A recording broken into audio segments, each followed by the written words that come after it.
Salut à toutes et à tous, c'est Cam, on se retrouve aujourd'hui pour une mise à jour de la vidéo full set que j'avais fait il y a quelques mois. Si vous l'avez pas vu, d'ailleurs je vous invite à la revoir, je mets le lien en description parce que je rentrerai pas dans les détails des full sets que j'avais déjà par auteur. Si vous commencez à me connaître, vous savez que je suis assez complétionniste, c'est-à-dire déjà que si vous regardez mon manga collect, j'ai pas beaucoup de séries à compléter, voire pas du tout. Et en plus, quand j'aime un auteur, j'aime lire tout ce qu'il a fait. Donc il y a quelques mois, je vous avais présenté des auteurs pour qui j'avais déjà le full set, donc c'est-à-dire déjà tous les œuvres qui sont sorties en France. Et là, le but, c'est de vous montrer quel full set j'ai acquis depuis, ou quelles collections d'auteurs ont évolué. Si ce n'est pas déjà fait, n'hésitez pas à vous abonner à la chaîne pour me soutenir, il n'y a rien de mieux. Et n'hésitez pas aussi à me dire en commentaire si vous aussi, vous aimez avoir toutes les œuvres d'un même auteur, et si c'est le cas, quel full set vous possédez déjà. Sans plus tarder, c'est parti. Donc comme je vous l'ai dit, on reviendra pas sur toutes les œuvres des mêmes auteurs que j'avais déjà dans la première vidéo, mais je vais en reparler vite fait quand même. Donc j'avais Kentaro Miura, l'auteur de Berserk et pas mal d'autres œuvres. Kaoru Mori, l'autrice de Bright Stories, pour qui je possède également le full set. Masasumi Kakizaki, l'auteur de Rainbow. Naoya Matsumoto, l'auteur de Kaiju numéro 8. Toshiya Higashimoto, l'auteur du bateau de Thésée. Makoto Yukimura, l'auteur de Vinland Saga. Louis, l'auteur de Red Flower. Yoji Kamata, l'auteur de 17 ans, une chronique du mal. Shinya Komatsu, l'auteur de Bâillement de l'après-midi. Kaigo Shinzo, l'auteur de Hirayasumi. Tatsuki Fujimoto, l'auteur de Chainsaw Man. Shuzo Oshimi, l'auteur des Liens du Sang. Et depuis la dernière vidéo, il a sorti une nouvelle série en France, Welcome Back Alice, que je possède également. Et même chose pour Atelier Sento, un duo d'auteurs français que j'adore, dont j'avais déjà le full set et qui ont sorti depuis un nouveau one-shot en BD, Tokyo Mystery Café, qui est très bon comme le reste de leurs œuvres. On passe maintenant au cœur de la vidéo, c'est-à-dire les full sets que j'ai complétés depuis la première vidéo. Un auteur que j'avais déjà presque complété, qui s'appelle Inyo Asano, qui est très connu. Et en fait, il me manquait plus que l'une de ses séries longues, qui s'appelle Dead Dead Demon Destruction. Depuis, je l'ai acheté et je l'ai lu, et donc je possède le full set de Inyo Asano, c'est officiel. Si jamais je devais vous conseiller une série de Inyo Asano, ma préférée, pour moi, c'est Solanine, que j'ai adoré, un de mes one-shots préférés, même s'il existe aussi en 2 tomes. C'est une histoire hyper poignante sur l'amitié, avec des dessins magnifiques de Inyo Asano. La définition pure et simple de la tranche de vie. Il y a ensuite Kenji Tsuruta, il me manquait aussi une seule œuvre pour avoir son full set, et après pas mal de recherches, j'ai enfin réussi à l'acquérir, et c'était pas facile. C'était Spirit of Wonder. Faut savoir que cette œuvre, elle est plus éditée en France, et que la seule édition qu'il y a eu date de la fin des années 90. Donc vous vous doutez que pour l'acquérir dans un état pas trop dégueu, il a fallu pas mal de recherches et aussi mettre un petit peu le prix. Mais pour moi, c'est loin d'être sa meilleure série, c'est largement Souvenir des Manons. Si jamais vous mettez la main dessus, n'hésitez pas à lire la suite, c'est-à-dire qu'il y a eu plusieurs one-shots qui sont indépendants, mais où il y a quelques points communs, quelques points de l'histoire qui se rejoignent. Donc on a Errance des Manons, Mirage des Manons et Rêverie des Manons. Une autrice cette fois qui s'appelle Ikue Aizawa, peut-être que vous la connaissez pas, mais ses mangas sont édités chez Naban Édition. Lors de la dernière vidéo, il me semble que je possédais juste son one-shot Bienvenue au Café des Chats que j'avais beaucoup aimé. Et depuis, j'ai acquis Demande à Modigliani, qui est ma série préférée de l'autrice, de loin. Un peu à la manière de Solanine, c'est aussi une géniale histoire d'amitié. On est autour du thème de l'art, mais vraiment ce qui est au centre de ce manga, c'est ce qui lie les 3 héros que l'on suit dans l'histoire. A savoir qu'il y a un autre one-shot de l'autrice qui va sortir très bientôt, encore une fois chez Naban, qui s'appelle Le Chemin de l'amitié, et pour moi bien sûr ce sera Day One. On continue avec Shinichi Ichizuka. Lors de la dernière vidéo, j'hésitais un petit peu à acquérir la dernière série qui me manquait de lui, Vertical, qui est une série sur l'alpinisme. Vous savez à quel point j'adore les séries sur l'alpinisme, mais le fait que ce soit en format épisodique me freinait un petit peu, et au final j'ai fini par franchir le pas, et qu'est-ce que j'ai bien fait, j'ai adoré Vertical. Alors même si c'est en format épisodique, franchement, ça passe super bien. Le personnage principal est excellent. Et en plus, on bascule sur une histoire longue, il me semble à partir du tome 15, quelque chose comme ça. Donc on a le droit aux 2 formats en fait, puisque la première partie est en format épisodique, mais vraiment vu la qualité du développement des personnages, on ne le sent vraiment pas passer comme ça. Et la deuxième partie, donc à partir du tome 15 jusqu'au dernier tome, le 18e, on est sur une histoire longue. Mais ma série préférée de Shinichi Ichizuka, ça reste bien sûr Blue Giant. Et vous savez, Blue Giant, c'est en 3 saisons actuellement, donc Blue Giant Supreme et Blue Giant Explorer. Et on va dire que parmi les 3, j'ai une toute petite préférence pour la 2e saison, donc c'est-à-dire Blue Giant Supreme.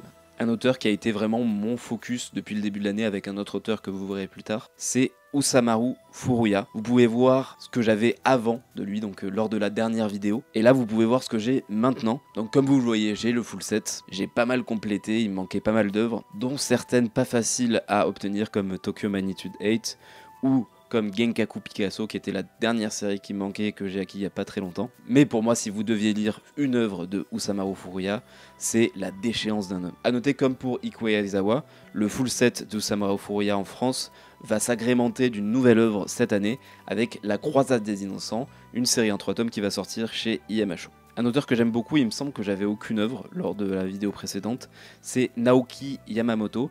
C'est un auteur qui va être plus centré sur des histoires à caractère érotique, et j'ai désormais tout lu de ce qu'il a fait. Donc dans mon ordre de préférence, Blue, Je te rappelle demain, Les amis du soir et Fatal fiancé, qui est celui que j'ai pas trop aimé. Les autres sont vraiment bons. Un autre auteur que j'ai découvert il y a pas très longtemps et dont j'ai désormais toutes les œuvres sorties en France, toutes chez le même éditeur IMHO, c'est Hideshi Eno, qui est devenu mon auteur d'horreur préféré, avec comme ordre de préférence dans ses œuvres Panorama de l'enfer, qui est juste excellent, et il me semble que c'est la première œuvre que j'ai lue de Hideshi Eno, La fillette de l'enfer, qui est sortie il n'y a pas très longtemps, Le cadavre vivant, L'enfant insecte, Onimbo, Le chat noir et enfin Serpent rouge. Pareil, j'ai découvert cet auteur cette année et c'est un vrai coup de cœur. C'est grâce à Pika qui a réédité l'une de ses œuvres, peut-être sa plus connue, qui s'appelle Le chien gardien d'étoiles, donc Takashi Murakami. C'est d'ailleurs mon œuvre préférée jusqu'à maintenant de l'auteur, avec qui le talonne de pas très loin L'oiseau bleu, que j'ai beaucoup aimé. Le chien qui voulait voir le sud, j'ai beaucoup aimé aussi. Et j'ai nettement moins aimé Pinot, l'IA émotionnel. Un auteur assez méconnu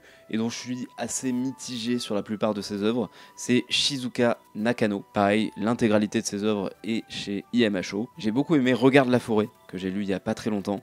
Et j'ai nettement moins aimé Le piqueur d'étoiles et Le semeur d'étoiles. Je trouve les deux œuvres très belles graphiquement, mais je trouve que le fait que la narration soit très poétique, ça enlève le rythme de l'œuvre, et quelque part ça enlève son intérêt aussi. Alors j'ai préféré Le piqueur d'étoiles au semeur d'étoiles, mais quand même, Regarde la forêt est nettement au-dessus. Et enfin, pour finir avec les full sets complétés depuis la dernière vidéo, on a Fumiya Hayashi. Alors je pouvais pas l'avoir complété à la dernière vidéo, puisque aucune de ces œuvres n'était encore sortie en France, et là on a eu le droit à 2 œuvres chez 2 éditeurs différents. Donc tout d'abord La règle de 3, édité chez Sakamanga, qui est fini en 2 tomes, une très belle histoire sur un triangle amoureux. Et enfin Vie d'ensemble, qui est édité chez Naban Édition.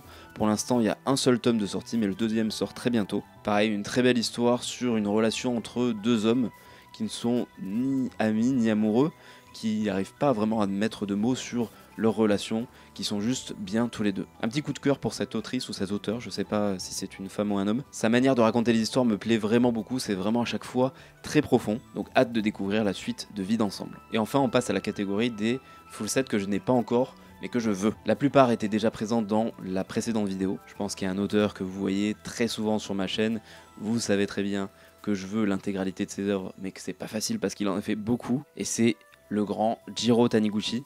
Alors faut savoir qu'il me semble qu'à la dernière vidéo j'avais 9 œuvres sur 41 qui étaient sorties de Jiro Taniguchi, et comme Usamaru Furuya j'ai fait un gros focus sur lui depuis le début de l'année, donc je suis passé de 9 œuvres sur 41 à 28 œuvres sur 41, ce qui est quand même énorme, sachant qu'il y a une 42e œuvre qui va sortir dans pas longtemps qui s'appelle Rude Boy, que je vais acheter à sa sortie. C'est un auteur que j'adore. Alors j'adore pas tout ce qu'il a fait, attention, il y a le style un peu polar, hard-boiled, qui est beaucoup dans les éditions Pika par exemple, mais aussi chez Kana, que j'aime nettement moins. C'est vraiment un style en dessous pour moi. Alors au niveau du dessin, il n'y a pas de souci, il arrive carrément à reproduire l'ambiance qu'on veut voir dans ce genre d'œuvre. Mais au niveau du scénario, déjà c'est souvent pas lui qui est au scénario, et malheureusement dans la plupart des cas ça me convainc pas. Alors que pour ces œuvres qui sont éditées le plus souvent chez Sakamanga, je suis très souvent convaincu. Les dernières en date pour lesquelles j'ai eu des coups de cœur, c'est Skyhawk et Le Softer. Là, on me demande souvent par quelle œuvre je dois commencer Jiro Taniguchi. Alors au risque de paraître très peu original,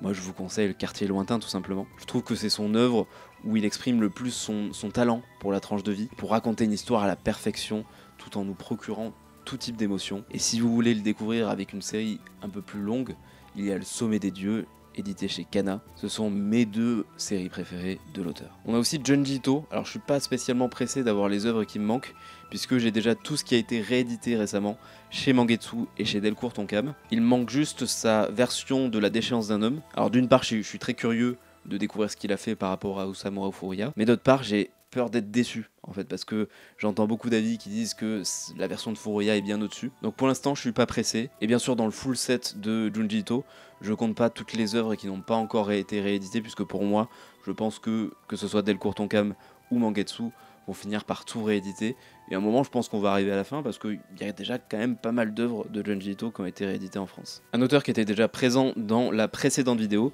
c'est Suehiro Maruo, et à l'époque j'avais que 2 séries de lui, donc j'avais Vampire et j'avais L'île Panorama, et maintenant je suis à 9 sur 14, donc j'en ai pas mal découvert cette année, certaines que j'ai beaucoup appréciées, certaines comme Yume no Kusaku que j'ai vraiment beaucoup moins aimé, un peu trop hard pour moi, mais ma série préférée de l'auteur, ça reste la première que j'ai découvert de lui, L'île Panorama. Lors de la dernière vidéo, je n'avais aucune œuvre de cet auteur, c'est Shintaro Kago, que j'ai découvert grâce aux éditions IMHO cette année, et d'ailleurs de ce qui est édité chez IMHO, j'ai tout. Là actuellement il me manque juste les titres qui sont édités chez Uber, dont un titre qui va arriver très bientôt, c'est Dementia 21, que j'ai trouvé sur Vinted grâce à Gaku, qui est un membre du Discord d'Authentique sur lequel je traîne pas mal. Donc si tu passes par là, merci à toi. Et je mets du temps à acquérir les 2 autres œuvres, donc La Princesse du Château Sans Fin et Les 12 Sœurs du Château Sans Fin, puisque c'est des formats assez grands comme ça, mais très fins, et qui coûtent quand même 18 €, donc ça me fait mal.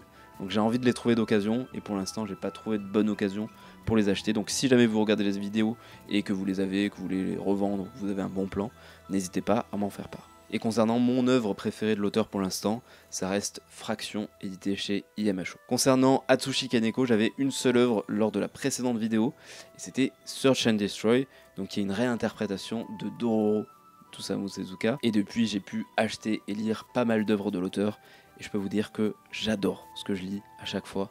C'est excellent à chaque fois. Les 2 séries qui sont vraiment au-dessus du lot pour moi, c'est Bambi et Evol. Et là, il manque 3 séries, mais parce qu'elles sont très difficiles à trouver.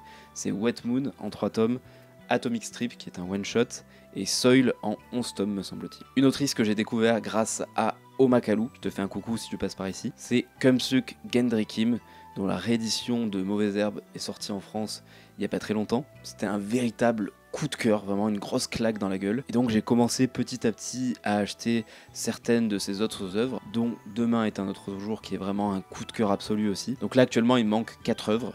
Je vais pas super vite pour compléter parce que le jour où j'aurai tout lu, en fait je serai tellement en manque et j'ai tellement peur qu'il n'y ait pas d'autres œuvres qui sortent de cette autrice en France. Donc grâce à votre aide sur Rakuten, j'ai pu me procurer Jisoo et June qui arrivent très bientôt, et 2 auteurs dont j'avais parlé lors de la précédente vidéo mais que je n'ai pas complété du tout depuis. Ça va être surtout pour l'un d'entre eux l'un de mes prochains focus. Il y a tout d'abord Gutanabe, donc pour l'instant je possède que celui qui hantait les ténèbres.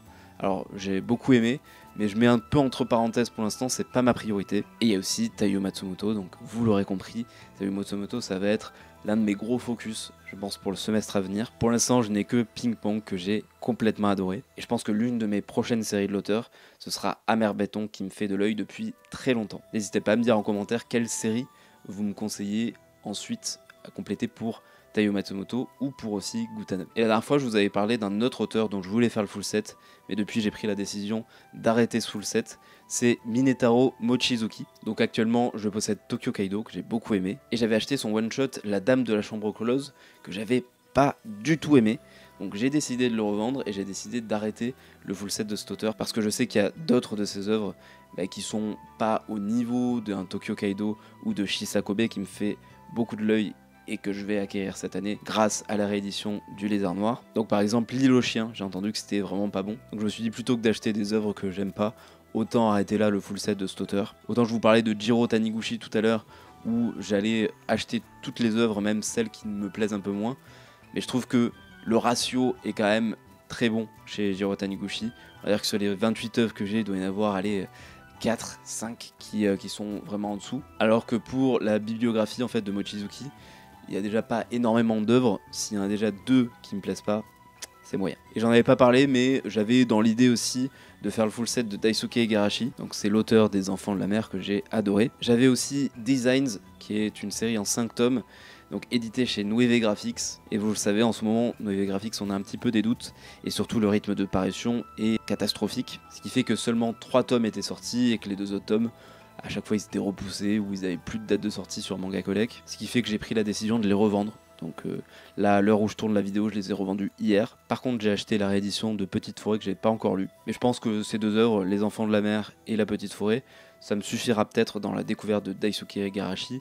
Je pense que c'est un auteur que j'aime surtout pour son style graphique, un peu moins pour son histoire, même si j'ai quand même beaucoup aimé globalement Les Enfants de la Mer, même s'il y a quelques moments où on comprend pas grand chose. Mais voilà, en 2 œuvres, je pense qu'il est déjà bien représenté dans ma collection. Et c'est la fin de cette vidéo, j'espère qu'elle vous aura plu. N'hésitez pas à me dire en commentaire si vous aussi il y a des full sets que vous avez peut-être découvert grâce à cette vidéo qui vous donne envie. N'hésitez pas à me dire si ça vous intéresse que je fasse des focus sur certains auteurs dont j'ai le full set en faisant un classement des œuvres de celles que j'ai le plus aimé à celles que j'ai le moins aimé. Alors attention, c'est que mon avis, mais peut-être que ça vous aidera de votre côté à faire des choix dans la bibliographie de ces auteurs. Et en tout cas, nous, on se retrouve très bientôt pour d'autres vidéos. N'hésitez pas encore une fois à vous abonner à la chaîne. Prenez soin de vous, on se retrouve bientôt. Salut!